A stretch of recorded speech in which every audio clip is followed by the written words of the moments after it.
मैं 5 साल की उम्र से हॉस्टल में थी दिल्ली में, हाँ। Queen Mary school girls hostel. तो वहाँ मैंने क्लास 1 से 12 तक सेम स्कूल में सेम हॉस्टल में मेरी पढ़ाई हुई है।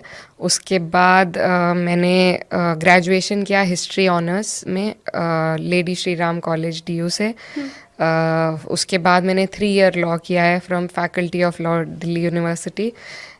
तो लगभग पूरी उम्र मेरी दिल्ली में बीती है। हाँ। और उसके बाद मैं मास्टर्स के लिए लंदन गई थी सोआस में।